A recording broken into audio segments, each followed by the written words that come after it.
Hi everybody, it's Angelia. Welcome back to Read and Reread.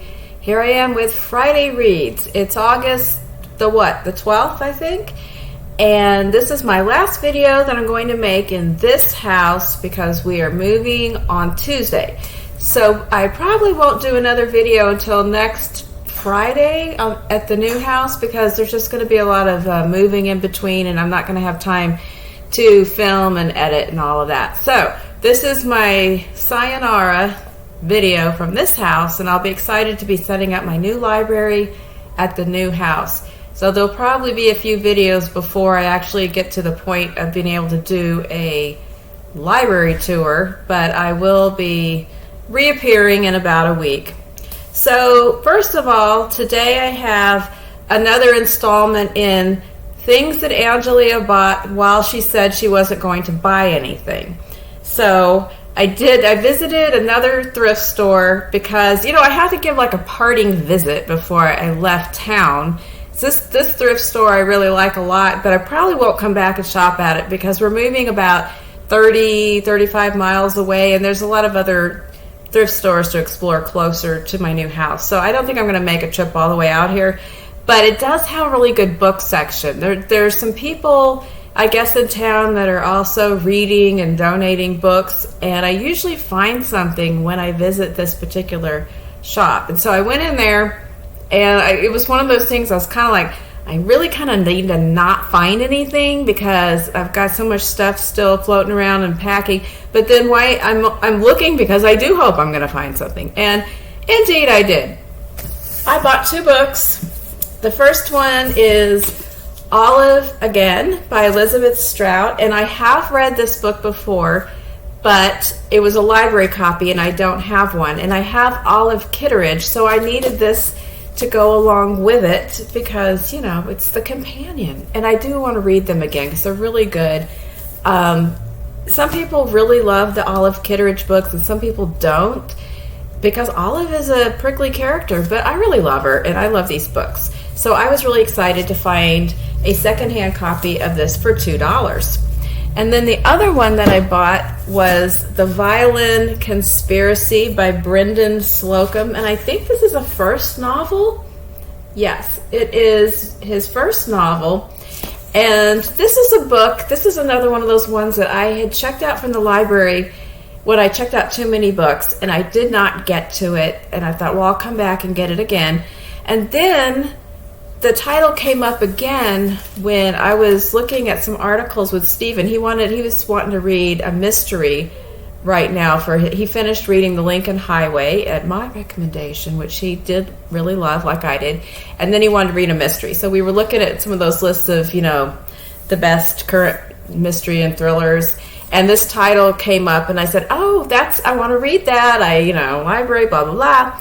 And so when I saw it at the thrift store, I thought, I'm going to pick this up because I think we will both read it, and then we will really get our $2 worth. And it's a book about a man who grows up in rural North Carolina who wants to be a violinist, but he's from a family that doesn't have a lot of money, but they find an old violin that's been like in the attic or something like that, and it turns out to be a priceless Stradivarius violin, and on the eve of an important competition it gets stolen, and he just has a ransom note.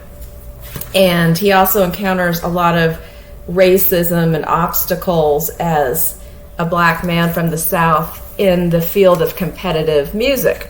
So I'm really interested to read this book, and I think the cover is really cool, and I'm really mad that they I don't like these TV show book club tie-ins that are like built into the cover. Like if it's a sticker, that's already a pain in the butt to try to pick off, but when it's actually built in, that messes up the cover art because it's pretty cool. Like he's peeking out through the violin, and then they stick Good Morning America. And, I couldn't give a flying fig if Good Morning America's reading this book, so I wish they hadn't done that. So that's what I got. But there was a lot of really good ones there that I didn't buy because I already have them, or it's not something I think I'm rereading, but I saw a lot of good ones there for somebody else, like nice hardback copies of things. I can't, let me think now if I remember. I saw The Immortal Life of Henrietta Lacks was there. I almost thought about getting that because I thought, but then I'm not gonna read it again. But I really love that book. The Ann Patchett's, her newest book of essays, which I already have, was there. Shuggie Bain was there, and I saw a few others that were like good books in hardback that were recent or well regarded, and somebody I hope will be excited and pick them up. So that was my most recent purchasing when I shouldn't have purchased, but it's not my fault. The thrift store giveth. And if you donate, you shall receive. That's how it works. And I donate and then I receive, and it just goes around in a circle. All right, but I did do some reading. It was kind of tough because it was sort of a busy and stressful week with a lot of boring bureaucratic slowdowns in the house selling process, which is now complete. So I actually do not own my house anymore. I'm renting it for a week because we got to buy the other one, but got it done. And this week I read 2 books. The first one was The Patron Saint of Liars, which I had just begun, like maybe the first chapter last week on Friday Reads. And this was one I picked up at a used bookstore a few months ago. And at the time that I picked it up, I also got a copy of The Dutch House, which we had both already read, but we wanted a hardback copy to have in our library. And this was sitting, she had made, the lady who runs the bookshop had made a little Ann Patchett section up in her new books because she had a copy of Dutch House, and then she'd put some of the other ones that she had with it. So I also took this one because I'd never read it. It's her first book, and I really did like it. It was really good.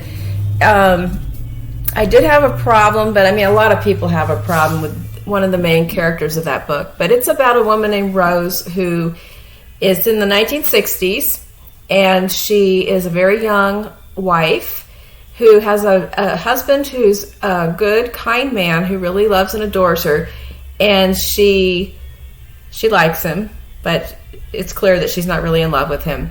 She finds that she is pregnant, and rather than, I mean, I don't know, I guess she didn't have a lot of options at the time, but what she decided to do was just get in the car and leave. And she does talk to her priest, and she gets the location of a home for unwed mothers. So she drives from California to this little town in Kentucky to this Catholic home for unwed mothers who are planning to give their babies up for adoption, and she poses as one of them. She never reveals that she's actually married. Her husband would have been very excited and happy about this baby, but she's decided that she does not want to be a wife or a mother, and so she goes and lives at this place. And her initial plan is to just stay there, have the baby, put the baby up for adoption, and then keep on going somewhere else and just start a new life. But she ends up staying there, and I don't want to give away too many of the things that happen, but she ends up making a life there at this home. And the book has multiple narrators. Rose has a section, and then the caretaker of the property has a section, and then another person has a section. And the thing is, Rose, and I always think this is bold when authors just make somebody very difficult and hard to like and hard to understand, because Rose maintains her steely wall where she will not discuss the past. She will not be challenged in any way. And all the other characters in the book, everyone who comes into her orbit is just enamored. She's a beautiful woman. She is, to an extent, she has a certain warmth. It's hard to explain. She becomes very engaged in the life at this convent home for women who are expecting babies, but she has a certain, it's like it won't go beyond a certain level. She'll engage with people up to a certain point, and they become very attached to her, but she could drop people like that. And she really is a person, maybe someone who would have done better at a different period in time, because she clearly should never have gotten married to begin with. She doesn't really want to be a wife or a mother. She wants to be busy. She wants to have purpose, but she does not want a domestic life. But she never really articulates that. She just kind of goes about shutting people out, keeping people at bay, and she's just really an aggravating character. Everybody else in the story, except for one super cantankerous nun who's kind of mean and nasty to everybody. Everybody else is wonderful and really engaging in the book and fun to read their sections. And the story it's really good. But it's Rose just so aggravating in this story. But everybody else is wonderful, and I did enjoy the book. Then I read a really, really different book, which was doesn't look like anything. It's The Possessors by John Christopher. And this was one that I bought, I don't remember where. I bought it online, it's secondhand. And it is by the author of that White Mountains trilogy that I managed to slip into lots of conversations. But it's one of his adult books. And it is a science fiction novel, and it's kind of in the vein of Invasion of the Body Snatchers. This book came out in 1965. He is a British author. And it actually, back in the day, got like a cover blurb from Kingsley Amis about how you just have to read it all in one sitting, which you don't, but it is pretty weird and creepy. It is about a bunch of people. It's kind of the snowed in, can't get out situation. A bunch of people are at a ski chalet in the Alps, and they're all British because it's owned by a British couple, kind of a bed and breakfast sort of thing, right by the ski slopes. And so it attracts British vacationers. So there's an assortment of people there. There's one family with their sons. There's a couple other people who have kids, but the kids are at boarding school. And a couple of single people, a pair of sisters. There's different people. And it kind of goes around. You get to know about each of these people. And then a little ways into this trip, there's a big blizzard. They get cut off, an avalanche comes down part of the mountain, and so they're going to be, and there's a big snowy mist, and so they're going to be cut off for a few days from the outside world. Dun, dun, dun. So you know something's going to happen. And basically, without giving too much away, this is going to sound really hokey and weird, but there is an alien race of people, not people, I don't know what they are, but there's an alien race of intelligence from, I don't know, hundreds or thousands of years ago.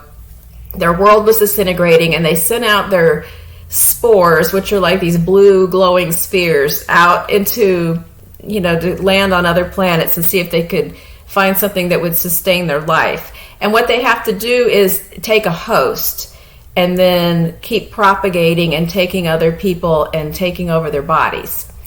And it lands, it's like a blue glowing sphere, and one of the kids in the story finds it in the snow and it activates. So the people in the book don't understand what's happening for a long time. That just something weird is happening, and it's going after people one by one. And the thing that is so funny in this book, there's a couple things that are funny, but they keep saying, well, what we have to do is all stick together. Don't let anybody splinter off. And then they keep finding reasons to splinter off and go off. And then people are getting taken over one by one. And the other thing is they're all just sloshed the whole time. They're just heavily drinking the whole time. And even they keep talking about the storage of food and having to sort of improvise what they're going to eat. But they never run out of gin and scotch and whiskey. They're just downing it right and left all the time.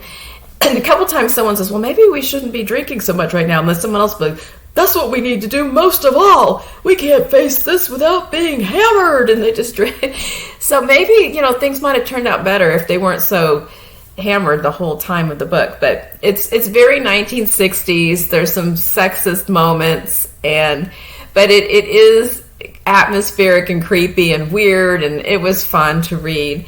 And I am going to insert some of the cover art. I looked up the book to see what it had looked like when it had a cover, and there's a couple of really good ones. So I'm going to put them up here in this section because they cracked me up. And those are available. I mean, there's secondhand copies of this book floating around out there. And he has one other book called No Blade of Grass that I want to get my hands on as well. And I've seen some secondary copies of it on Etsy, secondhand copies. So eventually I will get that too. So it wasn't like the greatest literary moment, but it was fun. It was kind of scary and creepy and weird. And so that's The Possessors by John Christopher. Now, the last thing I'm going to talk about is, I had that huge pile that had burgeoned out to like 15 books, but I've got to pack this stuff up because we're about to walk out the door. So I've boiled it down. Even though I usually read about 2 books a week, I still could not commit. So I boiled it down to 5 books for the upcoming week to choose from. And the rest, I've got to pack it up. So I kept 3 Men in a Boat, which is this silly Victorian era escapade of 3 men and a dog going down the Thames in a boat. I kept out Siren Queen by Nghi, which looks extremely cool, about the young woman in pre-code Hollywood with elements of magic. And then I kept out The Heron's Cry by Ann Cleeves, which is the part 2 in a mystery series that I've read part 1 of.